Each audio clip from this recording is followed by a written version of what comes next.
Okay, good evening. And new location, and we're going to break the mold a little bit in that this class, the bulk of the sources are from last week's Torah reading. So that's why it's looking at the top of the handout. It says Parshat Chukat number 2. The title of the class is Complaint and Consequence. I think it's a very insightful look at a section of the Torah that has a lot of relevance for each of us. I hope so. The first source is from last week's Torah reading, Numbers 21, 27, 28. I don't have a Hebrew text in front of me, but it's a very cryptic sentence in the Torah. Someone went to get a copy, but I can tell you in Hebrew, it's Al Kain Yomru Hamoshlim Bo'u Cheshbon. Those are the Hebrew words, which translate exactly as, therefore, they that spoke in parables come to Cheshbon. Now, the sentence has a plain meaning and it has a homiletical meaning. And we're going to look only at the homiletical meaning tonight as the introduction to this course. So it's chapter 21, sentence 27. Would you like me to read the English from the Art Scroll? Sure, please. Regarding this, the poets would say, come to Heshbon, let it be built and established as the city of Sihon. Okay, great. So we have we have the word therefore, which is really in the Hebrew. Instead of regarding, it's in Hebrew, it's al kain, therefore. Yomru hamoshlim, which means those who speak in parables, because the word of mashal is a parable. Come to Cheshbon. Cheshbon was the name of a city that was conquered originally by Sihon and then conquered by the Jewish people and fell into Jewish hands. I'm not going to go into the backstory there, but I want to look at what the Talmud makes of this sentence homiletically, and that's the source we have in the handout here. The Talmud says, let's interpret this homiletically. The word hamoshlim, which means the people who say parables. Now, the word for parable is the same word in Hebrew as to rule over. And this is going to be a theme of this class. The word limshol. Mashal is a parable, and I'm not sure exactly what the exact connection of parable to ruling over something. But the word limshol is to rule over. It's used in Genesis in terms of a relationship between a husband and wife after the sin, but it's a word that means to take charge of. So interpret this homiletically. Hamoshlim, these are people who rule over their evil inclination. So we're talking to a particular group of people who want to be moshlim, they want to be rulers over themselves. And what do they say? Bo'u cheshbon, come to cheshbon. Come make a calculation of the world. If you ever go to Israel, when you're at a restaurant, at the end of the meal, you say, cheshbon b'vakasha, bring me the calculation, bring me the bill. That's the Hebrew word for a bill. So it's directly from the Torah here, happened to be the name of the city there. So it says, come make a calculation of the world, the loss incurred by fulfilling a mitzvah in contrast to its reward, which would mean, let's say I'm giving charity. So I might sit down and say, okay, it cost me $100 to feed a family of 4 dinner tonight. I did a mitzvah and I spent $100 on it. Compared to the reward, which hopefully generous people, if they're in a position to afford providing food for 4 other people, would feel the reward is worth it. And the reward, pleasure again received by transgressing a mitzvah, in contrast to the loss entailed. So in other words, if a person transgresses a mitzvah, let's say I have the opportunity to steal from my employer. He leaves his wallet on his desk and it has $100 in it. So I just, let's say I do transgress. I slip in and I take the $100 out of his wallet. So I can look at the gain or the pleasure I receive by transgressing. And then I have to think about the loss entailed in terms of my integrity, in terms of consequence or punishment that might accrue to me, or in terms of my own self-respect. So here the Talmud in Bava Basra 78b is setting up a viewpoint on human nature and human beings, which we're going to see is very, very contemporary. In other words, if what the Talmud is saying here, it's a fundamental principle in the book Path of the Just by Reb Moshe Chaim Luzzatto. The first step in gaining control over your life is to learn to make calculations.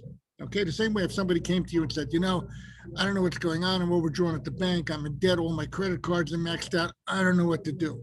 So you tell me, okay, let's sit down. Let's write down what your rent is, what you spend on food, how much you earn each month. Let's try to put it together and get a picture here of how we could take charge of the situation and not just find ourselves overwhelmed by the consequences of what we're doing. So the Talmud here is laying down a principle. And this principle, although it sounds simple and fundamental, how often do people practice it? I'll give you an example of something like this. Not long ago, I received in the mail as a gift a book to write down words of appreciation. That's also making a calculation. Now, it's for a person to sit down. It was based on a statement by Rav Shlomo Zalman Auerbach, when a person said, I'm depressed. And he said, here, take a book out and each day write down one thing you're thankful for and you appreciate. And the person came back to him and said, wow, I can't believe it. It's really working. I feel 100 times better than I did before. So what's the idea again? Make a calculation, calculate something. You're just going about your day, running from thing to thing to thing, living your life without making a cheshbon, without making there's a better word than calculation. Judgment. What? Judgment. A judgment, but even, what does an accountant say when they come in? Not just the word an audit, but, let's balance the books in life. Let's look at what the balance of books really is like. But this speaks to something about human nature that's very fundamental, very basic, and where the world is moving away from this very quickly, which is that life is a challenge internally. Because what we find now is a society in which there are many demons out there like systemic racism, and that has to be challenged and it has to be changed. But what people are losing sight of is that the beginning of taking charge of your life isn't so much attacking things outside yourself, but organizing yourself from within. And as some thinkers put it, I think it's a classical phrase, the dividing line between good and evil runs through us. It's within ourselves. So here's a contemporary picture of it, which I was shown recently, was presented at a workshop, a woman riding on an elephant. And this was used to provoke a discussion. And this organization called Open Mind says the mind is like a large elephant. That's the automatic thinking that goes on below the surface. Large and powerful, subject to strong impulses, pushing in a certain direction. And the rider is our controlled, restrained thinking. And this was considered an eye-opening revelation. I will tell you that this is very much out of Jewish tradition. A book called Cheshbon HaNefesh, that same word Cheshbon, the person making an accounting of their soul. Counting is the word he used there. An accounting of your soul. He starts off by saying that he traveled to India. This was written in the 1870s, I think. And he was amazed to see these frail, thin boys with a stick in their hand controlling elephants and harnessing the strength of the elephant to do very heavy lifting and work that otherwise could not be done. And he was just amazed that a young man with a mere stick could control and direct an elephant that could crush him at any moment and get that elephant to do work that otherwise could not be done. And he then and there formulated this as this is really the inner nature of human beings. The inner nature of human beings is that we have seemingly overwhelming, as it put here, large and powerful automatic thinking that goes on, subject to strong impulses. And we know that as kids become teenagers, gaining control, what we call impulse control, is a very big idea in terms of maturing and in terms of living safely and productively in the world. So that's a talent and a focus that's required. And what the Talmud says here and recommends here is that if you want to be a moshel, if you want to be the driver, if you want to be the rider on the elephant, and not, the opposite picture of this would be the woman running with the elephant chasing after her, running for her life. So if you want to be the person on top of the elephant with reins in your hand, able to control it and direct it, then recognize the situation for what it is and realize that if you just let things run their natural course, you're going to end up in a bad place. You're going to end up being controlled by this behemoth that operates below your surface. And instead, you have the opportunity, if you're thoughtful about it and reflective, and you can control your impulses, and you recognize that you are subject to strong and powerful forces, a person can master them and take charge of them, and you could become the Moshe. Now, this leads me to think, and this is all in source one here, comes from last week's Torah reading. That's why I wanted to highlight it. This Talmudic interpretation of that sentence that you read for us, which also is talking about geography in Transjordan. This is what it's meant to mean. We have a word called dysphoria. And I know it's oftentimes used in terms of self-identity, sexual identity, but just understand what the word means. It means state of feeling unwell or unhappy, a feeling of emotional and mental discomfort as a symptom of discontentment, restlessness, dissatisfaction, malaise, depression, anxiety, or indifference. That's the technical definition. So the reason I put it here is because I wanted to put forward a framework of thinking about human nature and human beings tonight, which we don't often accept so readily. And that framework is that we have the opportunity to climb on top of the elephant within us and to become the rider. And if we don't do that, it leaves us with the sense of like what I feel is like disassociated from ourselves. And you find this a lot with kids. A kid will get really angry and do something he actually regrets. And you'll say, why did you do that? And I'll say, honestly, I don't know why I did that. And that's acceptable when it catches someone by surprise. I didn't know I could feel so angry. I didn't know I could feel such jealousy for another person that I would really push them down a flight of stairs or whatever it is. And then you tell parents and you tell the child in a situation like that, the young adult, you say, okay, so this is a very important learning opportunity, that there are impulses that are powerful and strong and large. It could be anger, it could be jealousy, it could be hatred, it could be bias, it could be prejudice, it could be many other things. And if you want to be a human being who is a Moshe, who takes responsibility for yourself, then you have to accept this picture of yourself, and you have to become a person who makes an accounting. And Mesilat Yesharim, the book by Ramchal, says it's critically important for a person to do this every single day of their life. For a person to sit down at the end of the day, the beginning of the day, review conversations they had, and just say, am I in charge? Am I proud? The way I put it to young people is, am I proud of the way I handled that situation? Or to use this dysphoria model, do I feel a sense of discomfort with myself, a restlessness, a dissatisfaction? Does it make me depressed when I think about what I'm doing? And then you have to come up with a strategy to see to it that how you could handle that. Am I just left anxious? Am I indifferent? And indifferent to me means this sense of disassociation, purposelessness that people come across with. So this is a framework, and the framework is derived homiletically from this chapter 21 in last week's Torah reading, and it certainly merits our attention. And now we're going to play this out. I'm going to move the source sheet up as we look at source number 2, but we're going to play this out and we're going to return to the overarching theme we've taken in the book of Numbers in general, which is that the book of Numbers is the Jewish people learning to live within the framework of the Torah. Okay, covers a period of about 40 years, 39 years, when we leave Mount Sinai and we start wandering around in the desert. It includes many events, and it also skips many years of tranquility. And when we introduced the book of Numbers a few weeks ago, I mentioned this idea that we have an overarching view from Jeremiah that it's the most beautiful, trusting time forever. That we followed God into the wilderness. It was a land that was desolate, and we trusted in God, and we said, okay, he's given us the Torah, he's given us guidelines for life. He miraculously took us out of Egypt.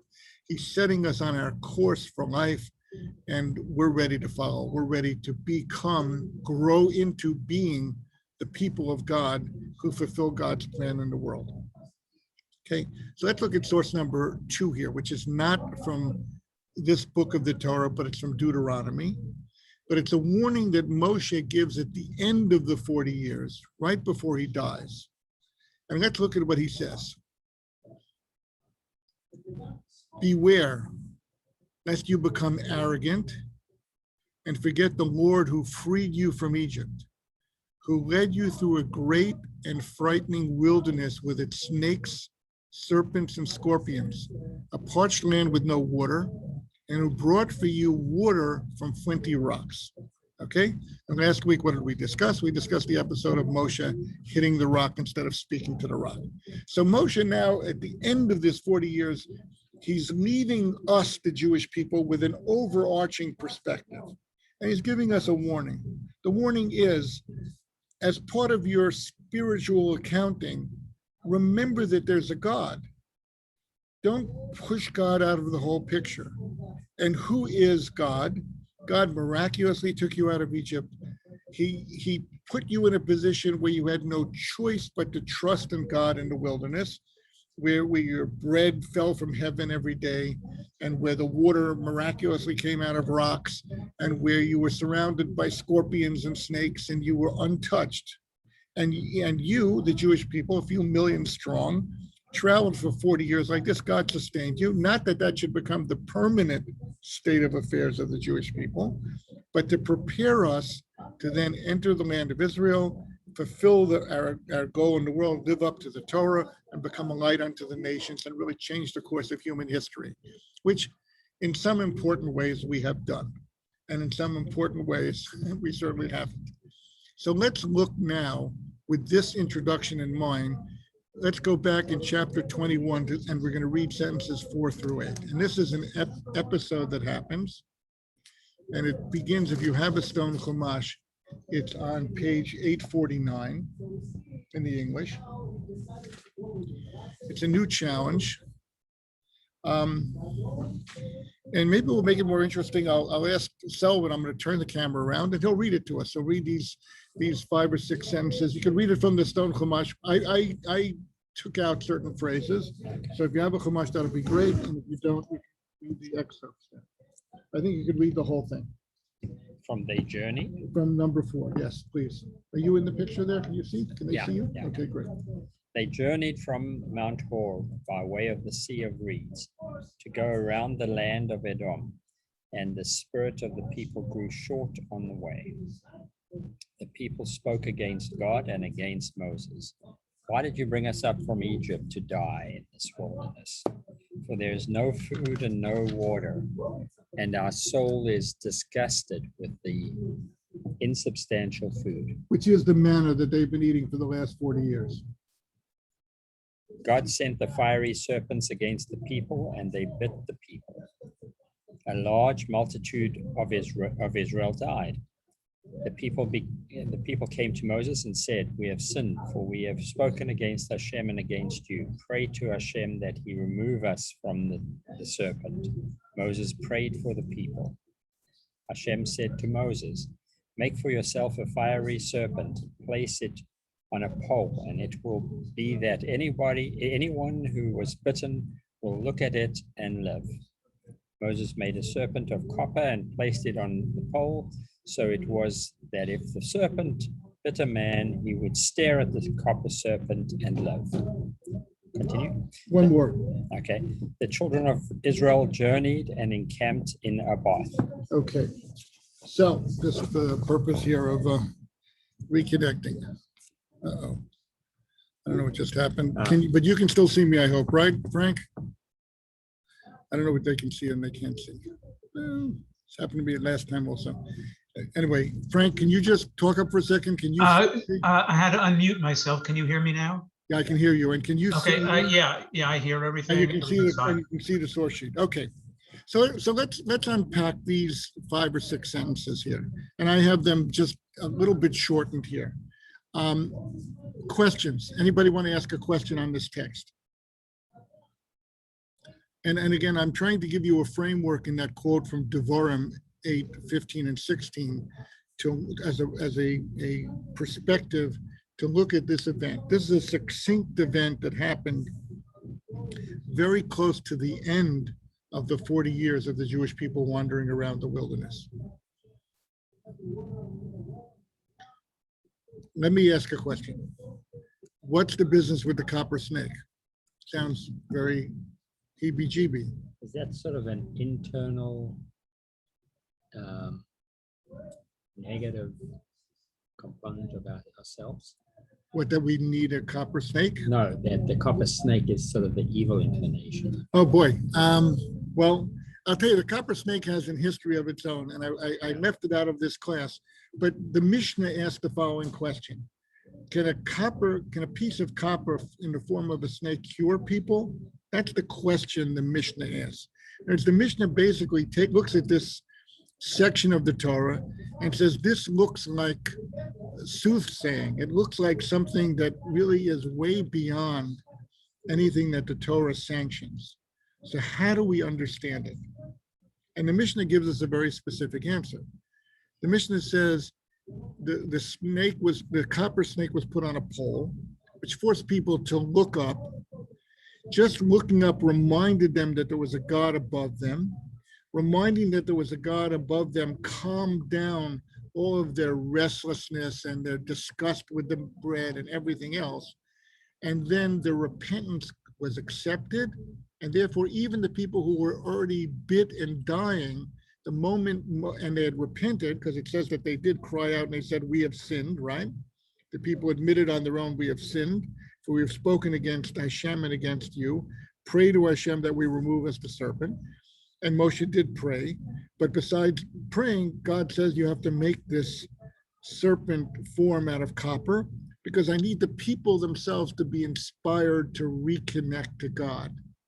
And the serpent did that. And I'll just tell you that's something I didn't really realize, but a few hundred years later, what happened to the serpent? We're told in the book of Kings 2 that the king Chizkiyahu ground this serpent up into dust and destroyed it. Why? Because it had become an object of idolatry. So look at the balance that we're talking about here. As we're talking about initially, the Jewish people had a break from God. And it says here that God sent serpents to attack them. And they were bitten and they were dying. And that opened their eyes to recognize the fact that all their complaints were not well-founded. Because after all, these complaints come from no place. It didn't come from a moment where they had no water, which happened earlier when Miriam died. It didn't come from a place where the people felt hunger. They were just, it's like literally what a kid says, Mommy, I'm sick and tired of your chicken soup every Friday night. Can't you make something else? And that's literally what the tone of this section of the Torah is. So the snakes come, the snakes bite the Jewish people. It opens their eyes to the fact that what is going on with us? What are we thinking? Can't we gain control of ourselves and look at, let's reimagine a full conception here that for the last 40 years, God has miraculously sustained us. And they knew the 40 years were coming to an end. They understood that pretty soon they'd be entering into the land of Israel. So in other words, it was a total loss of perspective, a total sense of the elephant within them gaining control of the rider and just kicking back and saying, I'm sick and tired of this. And if you look at the words in the Torah, it spells everything out. If you go back to sentence 4, they had to go around the land of Edom. The spirit of the people grew short on the way. What does that mean? How often does our spirit grow short? We even use this, a person has a short fuse. Don't be short with me, we say to people. That's how the people felt from God. So the business with the copper snake was simply a mechanism to re-inspire the people that they needed to connect to God. I mean, it's an interesting thought here too. It wouldn't be enough for Moshe himself to just pray on their behalf, which elsewhere has saved the Jewish people. But here they needed to take the initiative of looking at the copper snake, looking up at it, saying, oh, there's a God above us. Let's think about the fact that for 40 years, millions of us have been sustained miraculously in a desolate, uninhabitable place. And let's accentuate the positive. Let's not let this elephant that trample upon us and gain control of the whole situation. It's up to us to take the reins back into our own hands. Okay, so that's the picture of this section of the Torah. But I have another question I want to ask you. Did God send the snakes against them? Which is what it says. What do you think about that phrase? Sentence 6. After all, does not Moshe say that I've led you through a wilderness that's inhabited by snakes and serpents and scorpions, a parched land with no water? Does the Torah not tell us that these clouds of glory that surrounded the Jewish people included a carpet under their feet that smoothed out the ground for them, that kept any harm out of their way, that prevented the natural beasts and scorpions and snakes that were there from attacking them? So I want to suggest here something which we need to think about when we think about this section of the Torah. What I want to suggest here is that we understand that all God did was remove the extraordinary protection from around the Jewish people and let nature run its course. Now that's a very big idea to me. Because if you think about it, let's make a cheshbon, let's make a calculation ourselves. Okay, where are the Romans who speak Latin? Where are the Greeks who speak Greek? Where are the Babylonians who speak Babylonian? Where are all of the most powerful peoples on earth? They are totally gone. And we are here. How could that be? Well, it's just as wondrous as a few million people heading out into the desert with no real provisions, with no sunscreen, with no bulldozers and no ways of protecting themselves and no ways of feeding themselves and clothing themselves, and spending 40 years out there wandering around. We really weren't meant to spend 40, because we probably could have learned what we needed to learn in 2 years or 3 years or whatever the original plan would have been. But we, through our own failings, caused it to be extended. But in other words, it gives us a perspective on Jewish life, which is as follows. God puts clouds of glory around the Jewish people and says, you're going to wander through history until human history reaches a successful conclusion. That's going to be your job. Abraham accepted that job. He left his home. He wandered through the land of Canaan, went down to Egypt. He wasn't greeted very warmly wherever he went, but he made an impression on the world and changed the way people think and the way people live. Isaac followed in his footsteps. Jacob followed in his footsteps. 12 tribes followed, went down to Egypt, where we were, according to the words in the Torah, we were put into a smelting hot furnace to steel us so that we would continue this mission throughout history. God miraculously takes us out. Here we're looking in chapter 21, finishing off what I would call stage 1 of the Jewish people. Post-Exodus, post-Mount Sinai, stage 1, okay, you have the Torah, you have your job description, you have your goal for the world. Let's go for it. The elephant inside of each of us starts trampling upon us. Does God really punish us? Or does God say, okay, you want to push me out of the picture, and you want to, out of arrogance, a sense of there's not enough room in this relationship for God and me, so it'll just be me. You want to live a natural course of life? Are you kidding me? First of all, look where you are. Look at the vulnerable position you're in. Second of all, look at the fact that what the mystery of sustaining the Jewish people through history that we have the perspective today on. we don't stand a chance if we abandon the mission of the Jewish people. And that's what this section of the Torah is telling us, that even after 40 years, the Jewish people could say, okay, God, I'm restless, I'm dissatisfied. I don't know, it just, I feel within myself a compulsion to complain. And this is where the word complain is a big word. And we all know Jewish people are very talented complainers, unbelievably good complainers. So they start complaining. They feel alienated. They're basically telling God, just get out of my life. And God says, okay. And the snakes come. And then the people say, wow, we really missed the boat. So Moshe prays on their behalf. God's response is, okay, but the people themselves need to reconnect to Hashem. Here's a mechanism for them to do so. And then with the insight of what Chizkiyahu was faced with hundreds of years later, needing to destroy the serpent, even that doesn't last forever, because that needs to be calibrated properly, because we can turn that copper snake that's meant to reconnect us to God into a deity in and of itself. And then obviously it needs to be destroyed and needs to be taken out of our lives. So here we have an understanding of ourselves as human beings, how we work internally, and we have a picture of what are the normal ups and downs of Jewish history.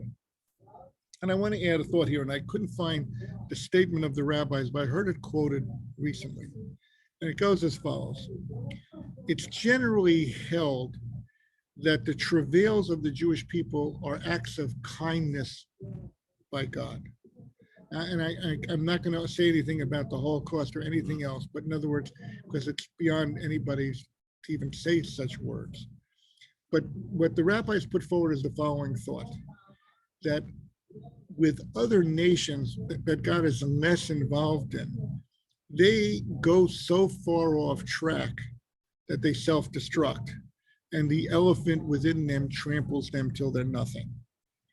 God, because of his direct connection and involvement with us, the Jewish people, through history, God intervenes. And I would say God intervenes in this manner most often, which is, we're here because of special protection.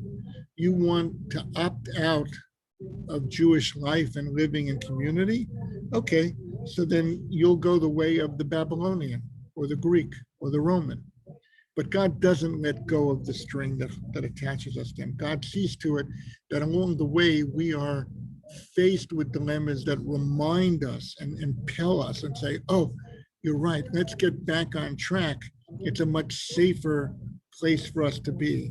Let me rather deal with the restlessness and the dysphoria that's happening within me and solve that internally so I can get back on track of riding the elephant and being the rider and guiding the way. And I want to I saw, before we get to the fourth source and we wrap up, the Chafetz Chaim, who gave parables, and that's where we're going to play back on that word mashal, the mashal as a parable.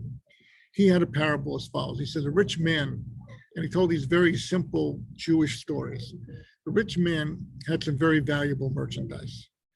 So he goes to the marketplace and says, I have to get from this town to the next town.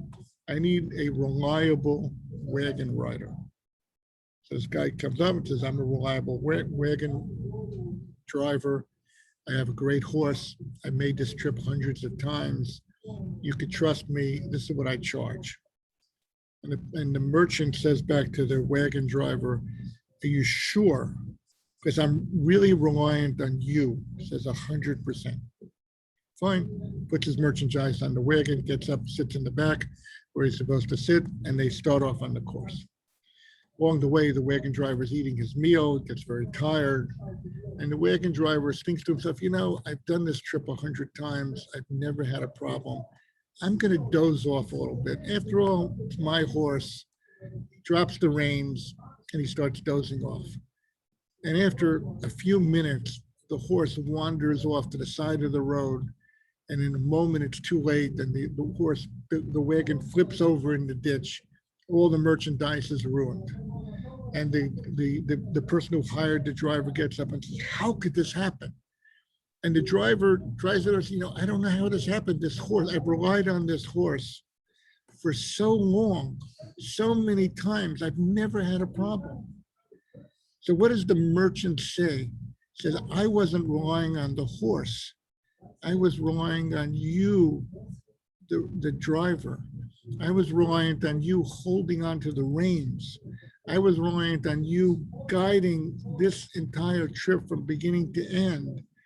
And therefore you did not fulfill your end of the bargain. So what the Chafetz Chaim here is trying to make us realize that, yeah, we all have to sleep at night, don't get me wrong.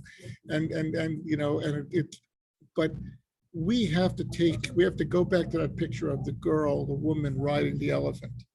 And we have to realize that when we let go of the reins, when we stop making calculations and saying, well, we're in the middle of the road, but we can move a little left here because I see something, and we can move a little to the right here. And after all, I'm in charge. I'm the person who's taking responsibility. I've got to get us to the destination. I'm not going to relinquish the reins or rely on anyone. I'm going to accept upon myself the responsibility. And what's the nimshol, as they say, what does this parable say? How often do we, I'm a good guy, I don't have to go over the conversation I had last time in this negotiation. I generally do the right thing. What do you mean that I missed the boat last week and I've caused a lot of embarrassment or suffering to somebody else? That's not me. So when we talk like that, or as we think like that, and again, it has to be to an appropriate extent for ourselves, we're really becoming like that wagon driver who said, I can take a nap for a while. And we all have to nap, and we all have to rest, and we all have to eat, and we all have to take care of ourselves. But this picture of responsibility and recognizing the fact that this is the manner in which people were created. And that's why I want to conclude with source number 4 here, to source from the Psalms. And I mentioned at the bottom here a book, Born Upon a Spirit, that book that I've just recently become acquainted with, Rabbi Shabtai Sabato, an Israeli scholar, writer. He has this source as a concluder here. It's a sentence in Psalms. It's Psalm 8, sentence 6 and 7. We'll read it in English. You have made mankind slightly less than angels. With honor and majesty, you have crowned mankind. You have given mankind dominion over the work of your hands. And just look at the Hebrew here. Timshilehu b'maaseh yodecha. That same word, moshel, that's the word dominion. So here's what this sentence is saying. It's saying that we recognize the fact that we as human beings are hybrid beings. Adam, who is created directly by God, named himself Adam. Why? He named himself Adam, which refers to Adamah, from the dirt, to remind himself that he had an elephant inside of him. That yes, he had a spirit of the image of God within him, and it was lofty and elevating and exciting. But he had to also recognize and remember the idea that he had an earthy, physical nature, full of impulses, full of types of thinking, and that's powerful and strong, and that could gain control over him if he decides to just let the reins go and go with the flow. These ideas are antithetical to the thinking we have today. When I look at schools, and I do want to say, I've run a school for a long time. I want a school where every child is comfortable and feels accepted. But I also want a school where children realize they have to develop themselves and they have to become something.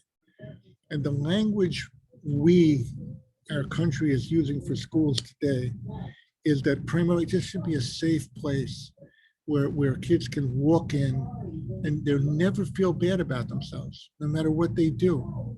And if they do something wrong, then it's the system that's at fault, and it's not the child. And if you listen, we have a school board president here in San Diego, who I don't remember his name now, but I've heard him speak very often because of all the COVID stuff. And all he talks about is this idea of our children need to know that we just want them in school and life is a cakewalk. If they encounter any problems, we'll change the system to make it right. And then, of course, that's the thinking now. And where is this recognition? Because after all, it says, you, God, made mankind slightly less than angels. We really see human nature as sublime and noble and dignified, more so than any other people on earth, but not automatically that way. Not when it's left undirected or unrestrained.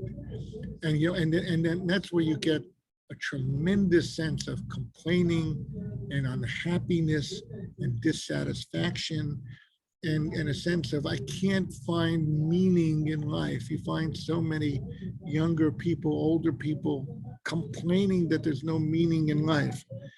And I dare say that if we could get them to pick up the reins and rein in a little bit that aspect of themselves and recognize I'm less than an angel. Automatic pilot doesn't work. And by taking responsibility for myself, I could find tremendous satisfaction. And then I wanted to conclude with this Mishnah in Pirkei Avot, which I think really hits this nail on the head. It's chapter 3, Mishnah 14. Beloved is mankind created in the image of God, especially beloved in that this was made known to mankind. As it's written in the Torah, in the image of God, he made mankind. If you look where this is quoting from, it's not a very happy moment in the history of mankind. If we look up quickly, Genesis chapter 9, 6, and I didn't take the time to do that before, but we have the books in front of us here. It's the rebuilding of a ruined world, God's covenant with Noah. It's going to be on page 43. One second, it's not on page 43, it's on page 41.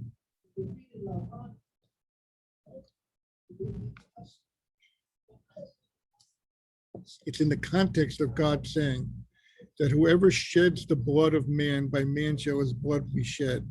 For in the image of God, he made man. Look at the irony of that sentence. And look at the way it's construed by Pirkei Avot. You and I are capable of committing murder. And what's going to restrain us from committing murder?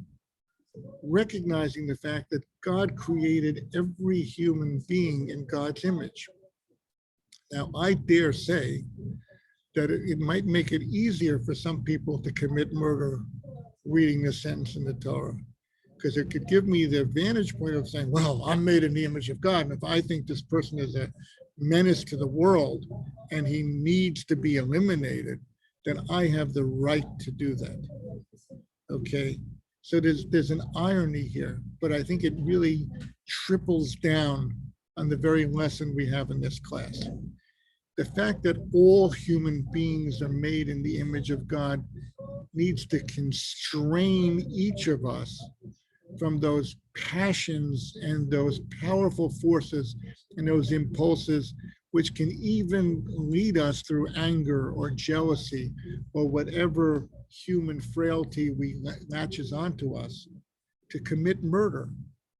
That's when we have to remember, yeah, he's also in the image of God. How could I feel this way?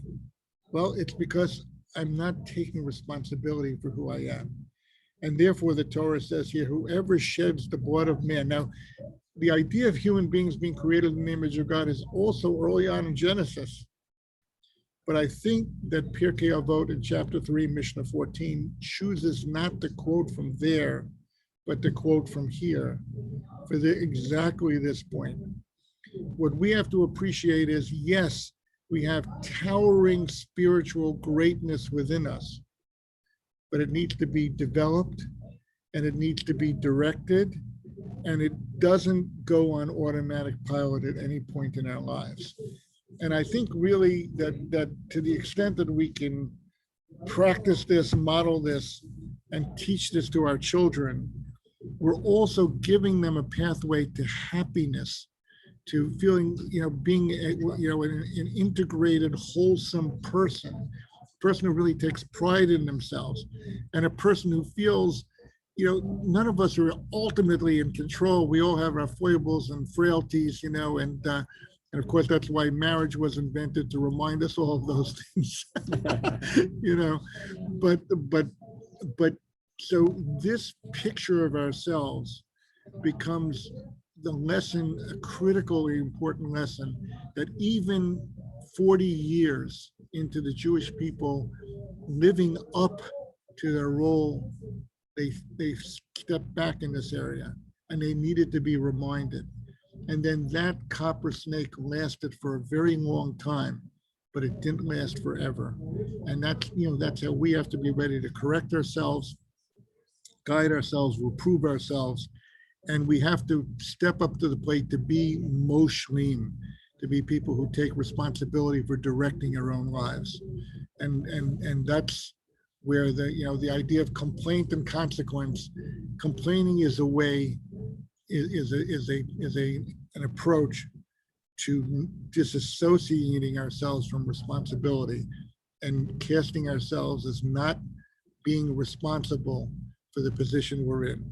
So if we can overcome this, and we can keep our eyes clear, and we can picture ourselves riding on an elephant, and when we can see ourselves accomplishing a lot and riding in a good way and harnessing the strength within us in every way possible, then we're really narrowing the gap between ourselves and this angelic nature that's in us. And please God, that's a lesson we should all take from this. Any questions? Okay. Well, I do have a question about next Please. week. What? Yes. Next week is the 29th. If you'd like to join us in person here at the JCC, and yes, please do. And it's up 7 to- o'clock or 7:30? 7 o'clock. We're going to stay with 7 o'clock, at least, between now and the time school resumes. We'll Right. start for 7 o'clock. And if for any reason we're not going to be here in person, we will make sure to let everybody know. But I think the assumption can be that we're going to meet here in person if you like, or via Zoom if you prefer that. Okay, well, thank you. Okay, thank you Thank very, you very all. much. Thank you. Have a good night. Thanks, you too. Bye-bye. Okay.